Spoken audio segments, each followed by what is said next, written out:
తొయ్యద్దురా అన్న, తొయ్యద్దు తొయ్యద్దు తొయ్యద్దు sir. జరుగుకోండి sir, వెనక్కి వస్తున్నాం అన్నాను సార్. సార్ వెనక్కి వచ్చేస్తున్నాము, మీరు సార్ వెళ్తున్నాం సార్. వెళ్తున్నాం సార్. మీరు షేక్ చేయండి సార్, ప్లీజ్ ప్లీజ్. వెనక్కే సార్, వెనక్కే సార్.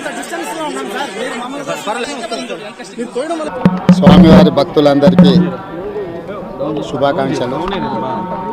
తెలంగాణ రాష్ట్ర ప్రభుత్వం ఏర్పడిన తర్వాత స్వామివారి దర్శనం చేసుకోవాలని ప్రయత్నం చేసిన ఎన్నికలు, స్థానిక పరిపాలనలో కాస్త సమయం దొరకకపోవడం వల్ల ఈరోజు స్వామివారిని దర్శించుకున్నాం.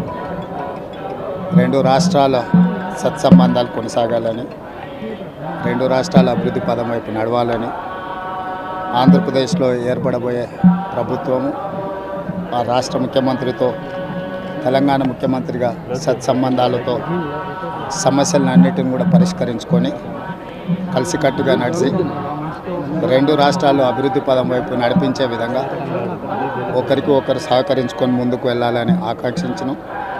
అదేవిధంగా తెలంగాణ రాష్ట్ర ప్రభుత్వం తరఫున కొండ మీద ఒక సత్రం నిర్మాణము, కళ్యాణ మండపం నిర్మించి తెలంగాణ నుంచి వచ్చే భక్తులకే కాకుండా దేశం నలుమూలల నుంచి స్వామివారిని సందర్శించుకునే భక్తులందరికీ కూడా సౌకర్యాలు కల్పించడంలో తెలంగాణ రాష్ట్ర ప్రభుత్వం కూడా భాగస్వామ్యం తీసుకోవాలనుకుంటుంది. ఈ ఫలితాల ప్రక్రియ ముగిసిన తర్వాత తప్పకుండా తెలంగాణ రాష్ట్ర ప్రభుత్వం తరఫున సత్ర నిర్మాణానికి అవకాశం ఉంటే కళ్యాణ మండపం నిర్మించి స్వామివారి సేవ కొనసాగించాలని రాష్ట్ర ప్రభుత్వం భావిస్తుంది.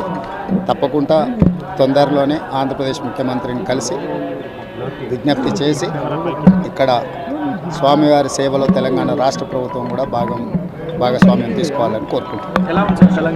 కొండ మీద రాజకీయాలు మాట్లాడకూడదు. తప్పకుండా మంచి వాతావరణం ఉంది, వాతావరణం కూడా అనుకూలించింది. గత సంవత్సరం కరువు వచ్చిన, తాగునీటి సమస్య ఉన్న సమస్యలను అధిగమించి మంచి ఋతుపవనాలు, మంచి కాలం అవుతున్నది. వానలు పడాలి, పంటలు పండాలి, రెండు రాష్ట్రాలు సుభిక్షంగా ఉండాలనే మా ఆలోచన. ప్రకృతి కూడా సహకరిస్తుంది. తప్పకుండా పాలకుల మనసులో ఎలాంటి స్వామివారు ఒక ఆలోచన కలిగించి తప్పకుండా ఆ ప్రాంత రైతులకు సహాయం చేసే విధంగా వానలు పడి పంటలు పండుతాయి. మా ప్రభుత్వ కార్యాచరణ కూడా ప్రధానంగా రైతాంగాన్ని ఆదుకొని దేశం యొక్క సంపదను పెంచాలనేది మా ఆలోచన. ఆ విధంగా ముందుకు సాగాలని